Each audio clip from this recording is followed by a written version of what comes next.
बिस्मिल्लाहिर्रहमानिर्रहीम। अस्सलाम वालेकुम, मैं हूं सफिया खान। शामिल करते हैं हेडलाइंस। मनी लॉन्ड्रिंग के खिलाफ बड़ा ऑपरेशन करने जा रहे वजीर आजम का बयान। सुफरा और कॉन्फ्रेंस से खिताब में इमरान खान का कहना था, पाकिस्तान से सालाना 10 अरब की मनी लॉन्ड्रिंग हो रही है। रोकथाम के लिए सफीरों की मदद चाहते हैं, हमें दूसरों पर इन्हिसार की पॉलिसी खत्म करना होगी।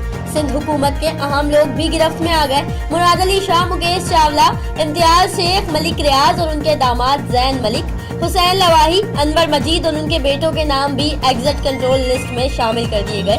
1 दर्जन ब्यूरोक्रेट्स भी ECL में शामिल हो गए। हमें कोई डरा सकता है ना झुका सकता है। उर्दू में बोलता हूँ ताकि इस्लामाबाद में अंधे बहरे सब सुन सकें। आसिफ अली जरदारी ने तीरों से खूब निशाने लिए, बोले सिंध के लोगों को उनका हक क्यों नहीं मिलता, पहला हक गरीब का।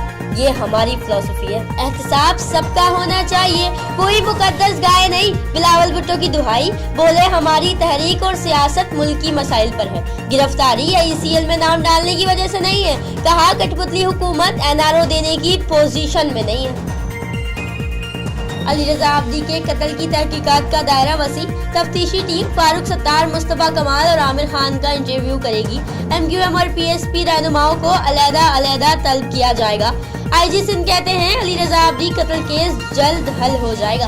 अलफला पुलिस और कोरंगी पुलिस की गुटखा माफिया के खिलाफ कार्रवाई। SSP कोरंगी के मुताबिक दौरान कार्रवाई शाहिद वल्द सईद और आमी अली वल्द जहूर अली को गिरफ्तार कर लिया गया। फिल वक्त इतना ही। मजीद खबरों और अपडेट्स के लिए विजिट कीजिए हमारी वेबसाइट csnlive.tv। इसके अलावा आप हमें ट्विटर और फेसबुक पर भी ज्वाइन कर सकते हैं। देखते रहिए CSN।